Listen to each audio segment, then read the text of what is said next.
Welcome back, everyone, to Abandoned Legacies. This is a place where I uncover hidden stories of hidden and forgotten places and vanished civilizations. Today I'm going to be talking about a road that built the world, basically.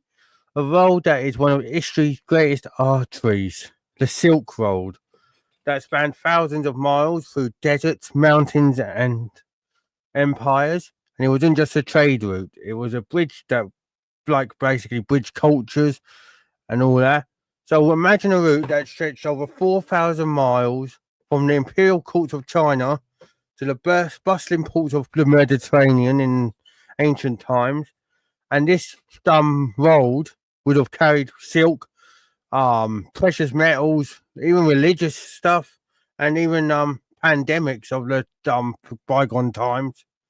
And yet, over centuries, this Silk Road um basically disappeared and has become dust, water, and everything.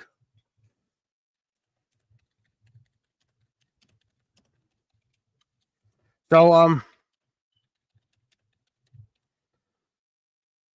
basically, if you don't know the Silk Road, I'm going to tell you a bit about it, and that's all. To make sure you hit that like button, subscribe, share, all that good thing.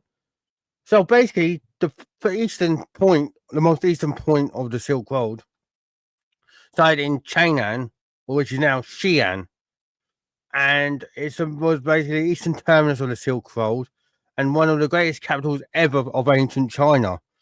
And it was the capital of several dynasties in the area of the time, and like the Tang dynasty. But it was built at Chang'an, well, or Xi'an, whatever you want to know, call it, where it was always a bustling metropolis with politics, like trading, culture, and it was around from between 200 BCE and 907 CE, and merchants from all over Asia, Turkey, in Europe, all even came here and made a starting point for a vast network of caravan routes at the time. And the city streets were always bustling with traders that offered tea, silk, ceramics, spices, and even Buddhist monks travelled there and had to bring religious texts and ideas westward. And scholars and artisans also enriched the city's culture at the time. But today you can see like ancient walls that are still around in Xi'an. So make sure you check that. Now I'm going to go to Dunhuan, and it's located in the Gobi Desert in China's Gansu province, and it was like a crucial oasis city for the Silk Road. And basically, this thrived during the Han Dynasty until the Yuan Dynasty, so roughly 1st century BCE to the 14th century CE, and the location made it like a western point for caravans and crossing the harsh desert. But basically, the city now known, the city there today is now known for the Mogel Caves or Mogel Caves. I'm sorry for the pronunciation. But it's like basically 700 Buddhist grottos fill this with ancient murals, manuscripts, even the caves with basically show on the walls Chinese, Indian, Persian, like Persian, Greco-Roman influences all over. So yeah, they say go and visit the caves if you're in the area because they're slightly breathtaking. Now Turpan, which is the third part of the Silk Road, basically it's further west and it lies in the Xinjiang province of China, and it's one of the lowest but hottest places in Asia. Turpan was always a strategic oasis as well for the Silk Road because it was famous for the cultivation of grapes in the area and a remarkable ancient irrigation system called the Suez. But the city always thrived under the various empires that happened, and that, but especially in the 8th and 9th centuries when the Uyghur Khaganate Empire happened. Also, archaeological sites have been found near Turpan, like the ancient city of Joey, reveal ruins that belonged to once thriving settlements in the area, and it's a mud brick city as well. and it was all deserted, and there remains telling tales of trade, conflict, battles, cultural blending, stuff like that, which is even crazier.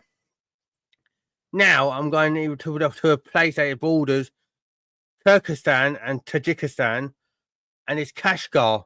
Kashgar was basically a part of the Silk Road hub, and it was another crossroad that linked east and west to branches of the Silk Road, and the city's famous Sunday market at the time was always bustling, and there was a melting pot of cultures. There was Uyghurs, Persians, Mongols, some Mongolians, and merchants from distant lands that came in and mingled, spread stuff, sold stuff, exchanged goods like jade, even horses, silk, crossed hands here, and even spices. And Kashgar's architecture reflects its diverse heritage at the time, and still to this day. There's plenty of mosques, bazaars, caravans, like still standing from the time. But the modern city's changed considerably. It was also a political prize, Kashgar, because the empire changed hands between empires such as the Han, Tang, Mongol, Yuan, and the later Qing dynasties, and it reflected the strategic importance of the Silk Road itself. So, like I said, if you're enjoying this, hit that like button, please. Now, Central Asia, and in present day Uzbekistan, one of the Silk Road's most iconic cities, Samarkand, basically was founded around the 7th century BCE, and it became a powerful center under the Persians and later flourished during the Timurid Empire in the 14th and 15th centuries. And it was always renowned for its stunning Islamic architecture, including the Registan Square and the Gerti Amir Mausoleum. It was also up for science, culture, again, religion, famously visited by the explorer Marco Polo, if you don't know him. I'd good suggest looking up Marco Polo. He was famous, hence why we get the thing, Marco Polo. But scholar Ulugh Beg, who was also here, and he built an advanced observatory there full of time. And the city suffered invasions down the years, decline, and but it remains that still you can see the impact the Silk Road had on the city. Now, Bukhara, which is not far from Samarkand, is another jewel of Central Asia, and is initially spanning over 2 millennia. Bukhara was always a vital religious and commercial center during the Islamic Golden Age. And now this is where it gets crazy. Bukhara is on the UNESCO World Heritage Site as an historic center because it's got ancient madrasas, mosques, bazaars dating back to the 9th century. And the city itself helped spread Islam across the world, scholarships, and even culture. But the prominence of this city faded when the Mongol invasions happened, and then the conquest of Russia happened. But the architecture and traditions are still kept alive to that city today, which is nuts. Merv is the next place I'm going to be talking about. Not Mervyn or Marvin or whoever, it's Merv. And it's located in present-day Turkmenistan. Merv was always one of the largest cities in the world in this Silk Road time because it flourished under the Parthians, Sassanids, and later the Islamic Caliphates. And Merv was always a thriving city for trade, scholarship, culture as well. And it had grand city walls, monumental buildings, and it was known for basically libraries, would you believe? And so merchants and travelers would always stay for a night or whatever, or a few hours and read a book from the library and everything. But the Mongol invasions destroyed Merv during the 13th century, and it's one of the most extensive archaeological sites to this day in Central Asia. Lots of people have been finding lots of interesting stuff there, and basically it's a vast gold sea that was followed by the desert in the end. Now, Balkh, or which is in modern northern Afghanistan, is basically one of the oldest cities that you'll ever find along this Silk Road, and because it dates back to the 6th century BCE, and is known as the mother of cities. Yes, Balkh is known as the mother of cities, and it was a major center of like Buddhism and all that. Balkh's location, though, was always made because of its strategic and spiritual crossroads. It hosted scholars like everywhere else, trading, pilgrims and from their annual pilgrimage. But ruins to this day still reveal temples and ancient forts that again located. But its decline began with Balkhs when repeated invasions happened, including those by the Mongols, but before them, Alexander the Great. And now today it's largely abandoned Balkh, but you can still see the thriving metropolis it was. Now Herat, which is in western Afghanistan, was a vital Silk Road city during the Timurid Empire because it was known for its beautiful Islamic architecture and thriving art scene at the time. Herat was a beacon of culture and trade. So basically, the city was important because of its location near a mountain, near the mountain passes that connected Central Asia and Persia. Yes, Persia. And Herat's bazaars and caravans bustled in with merchants which was selling textiles, spices, precious metals, you name it, they were bringing it in through Herat. But Herat still remains a cultural significant because of its mountain history and many historic monuments there, which is crazy. Now, Nishapur in Iran, funny enough, we're talking about Iran, and Iran's in the war. Well, Iran not in the war, Iran's in the news. Nishapur in northeastern Iran was an important city in the Silk Road because during the Sasanian and Islamic eras, especially, it became a center for Persian culture, trade, scholarships, and the city was famous because of turquoise mines at the time, which was even crazy. So they produced exquisite ceramics, textiles, clothing, and stuff like that. And Nishapur's ruins and ancient cemeteries have revealed a rich history of the Silk Road. And repeated invasions and earthquakes has led to its decline. But in Persian literature and art, Nishapur is still spoken about, and still found. You can still find texts with Nishapur's history on there. Now, we're going to Tehran, located near modern-day Tehran in Iran. We find Ray, not me. We find Ray. Ray is obviously one of the oldest cities in the region, and was always a Silk Road hub critical because it connected the Middle East with Central Asia. Ray was a thriving center. Was I? I didn't know I was in the NBA. I'm joking, by the way. Ray was a thriving center because the Parthian, Sasanian, and Islamic periods happened, which were about every time that they were getting used. So, as a Silk Road place, but known for its craftsmanship and as a trading nexus, basically, it was always famous for scholars and poets going through it. But the expanding metropolis of Tehran has basically made Ray vanish over time. But ancient ruins still lie beneath the surface and still waiting to be discovered to let you know what the history was of that place. Now, we go into Iraq and we find Baghdad. Baghdad was founded in 762 CE and it became the capital of the Abbasid Caliphate and one of the greatest cities of the medieval world.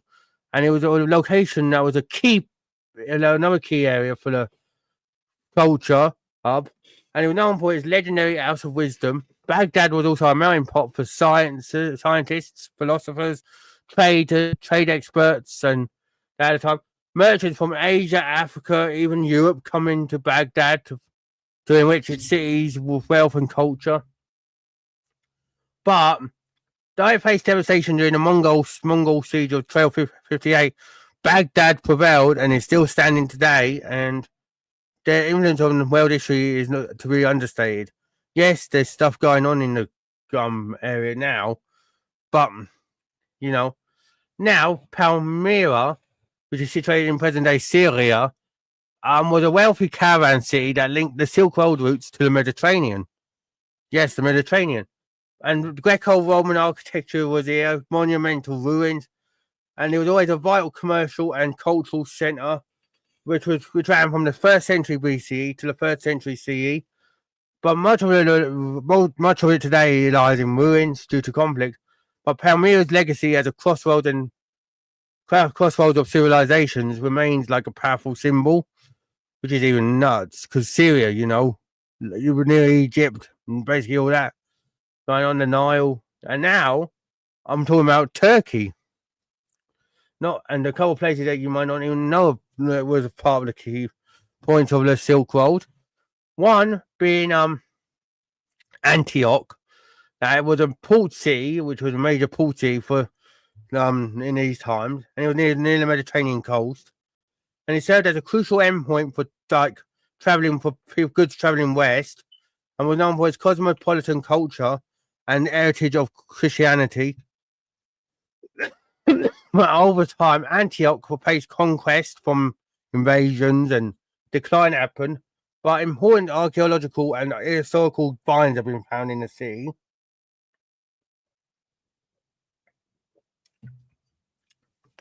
Now, another one that wasn't a port, but was a prosperous city on the western Silk Road branches, also in Turkey, was Ephesus. Ephesus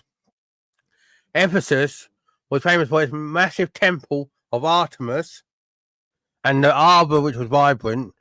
Yes, it was a port like Antioch, but not a major one. But it was commercial and religious centre, was linking Asia Minor with Europe, and people coming in with facilitated trade with silk, spices, and luxury goods. But it was abandoned because earthquakes happened and shifting trade routes happened. But Ephesus to this day remains a major archaeological site, and people are still digging up finds in that city area. So who knows? We might be uncovering some key findings in times. Now we go to the capital of the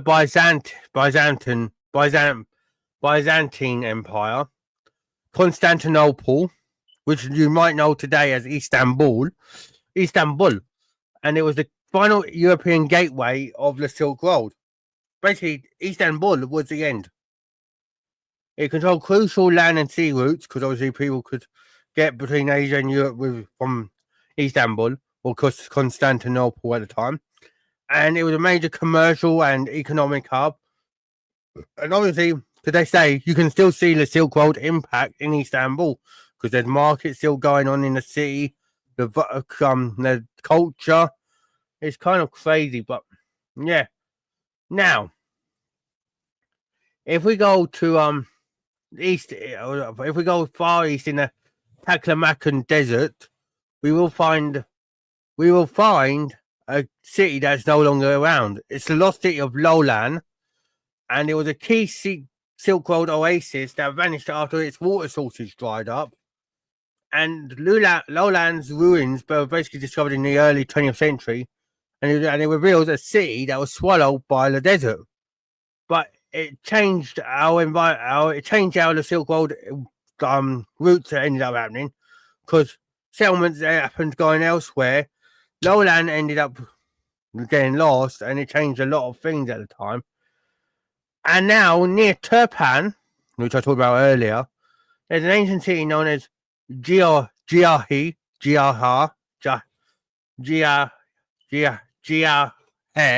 Sorry for the pronunciation, everyone.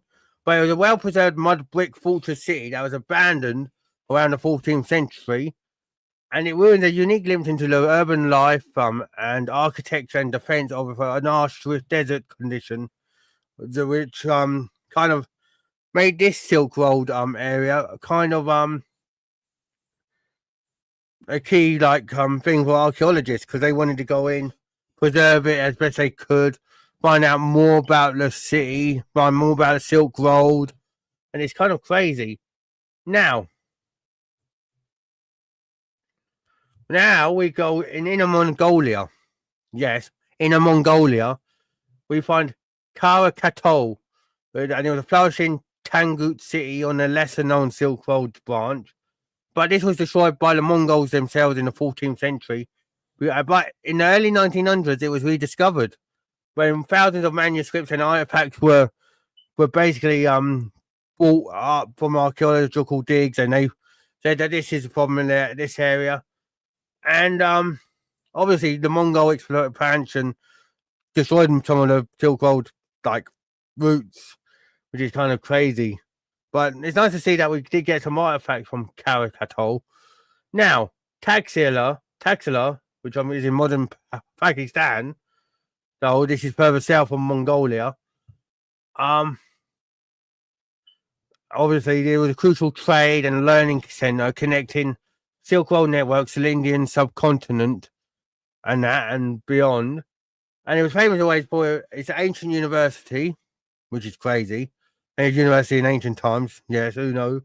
Buddhist sites, obviously, and Taxila also linked to East and West cultural exchanges from the 6th century BCE onward, which is crazy.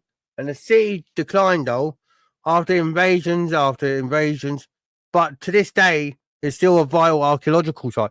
Crazy how many of these sites are still archaeological digs. I need to find out how many of them have brought up interesting finds, actually. It's kind of crazy, you know. Right. And now, the last site that I'm going to be talking about, and that, this site is a maybe. Because I don't know if it's they said, when I was doing my research, it was like, people were like, it's a maybe because they don't know for sure, because it's an hypothetical site, or if they said it's real, and, you know. So, Palanzar in Central Asia played crucial roles, people are saying, but it's disappeared without a trace on maps, swallowed by shifting sands or war, but they don't know. And basically, this Silk Road site, we need to know if it existed. Some maps say it does exist, but we can't find the mapping. And some people say it did exist, but it got swallowed up over time from the deserts. So Palanzar is a maybe on the Silk Road Trail. Everywhere else is a definite place, which was on the Silk Road routes. Palanzar is a maybe for now. But basically, from Xi'an in China to Constantinople or Istanbul, on the edge of Europe, basically, the Silk Road was never ever one single road. Basically, it was a network of paths that adapted over centuries and brought in new cities, new civilizations, and new trading outposts. And it was influenced always by politics, trade, environmental factors. But many cities thrived and with the Silk Road. But as many thrived, many fell. And some were abandoned due to climate change. Some were abandoned due to conquest and war. Some were also lost because of trading not going through that area anymore, just because of the war. And some were even lost to the desert itself. But archaeological discoveries to this day still continue to reshape our understanding of the Silk Road. And basically, that's all it is. We can't tell you what is for definite there. But till the archaeological finds pinpoint say this was how it worked, then we're always going to be guessing. Of course, if you want me to dive deeper into any city or topic, let me know in the comments. And history is rarely simple, as we all know. But every ruin has a story waiting to be told. It could be a column in a temple waiting to be discovered and telling you, I was around in the ancient Greek times. Or there could be a ceramic tile on a staircase in Istanbul waiting to tell you about the Silk Road. We don't know. But till then, thanks for joining me on this journey through the Silk Road's forgotten trails and lost cities over time. If you enjoyed covering this Abandoned Legacy, hit the like button, subscribe if you haven't already, and check out my other videos on my live tab and also my playlist tab, where you'll find everything in playlists. Share this episode with anyone that you think might find it interesting. Also, don't forget to turn on your notifications and that, so you never miss anything that I dive into. And then until next time, basically keep searching, because history never sleeps. So take care and bye for now.